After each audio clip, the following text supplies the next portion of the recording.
fans and frenemies, today we are going to talk about some tips and tricks for designing or redesigning your fursona. I love designing fursonas for people.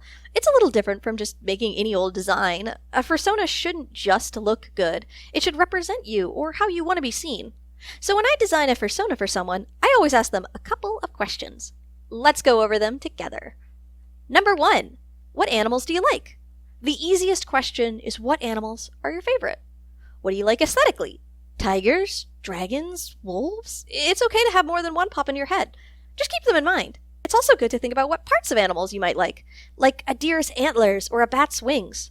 What do you think looks really cool? Number 2, what animals do you think represent you? Not just what's your favorite.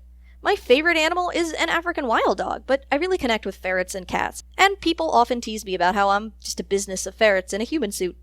Perhaps something other people have said you act like in the past, or something you feel an emotional connection with, like birds and flying, or horses and running free. Basically, what animal would you be if you didn't get to choose? Number 3, what do you want to keep from those ideas? Before I even touch color for a fursona, I block out shapes and designs. Don't worry about the patterns and palettes just yet. Just work on mix and matching the body shape you want, the features you want. Create something with the features you feel represent you and how you view yourself and how you want to view yourself. You can be as cute or as cool as you want to be for your design. Style is important to think of too. Is this a plantigrade character with very human features and hair and an animal face? Or is it a really animalistic character with few human or anthro features at all? Do you want big, stompy feet and bappy paws, or slim wrists and ankles with little ones? It's all up to you, and it's okay to try drawing dozens of ideas before you settle on the combination you like best. Number 4, color time. I like to pick out 3 or 4 colors you really like, and then experiment from there.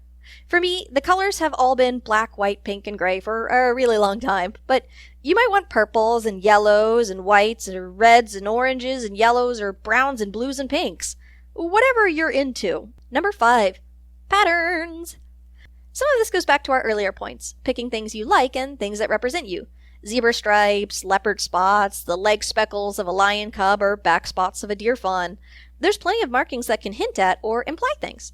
The way those kinds of spots can imply youth, or a lion's mane could imply something gender-related if you wanted it to. In addition to real-life markings, you could go wild with any kind of shapes you want. Crazy leg spots, freckles shaped like hearts, checkerboard patterns, or markings that make your fursona look like a playing card or a piece of sushi. You can pretty much do anything you want and play around with the colors until you get something you're happy with. So that's the basic gist of what I always consider when making someone a fursona. I hope some of these tips could help you when designing them for yourself or your friends in the future.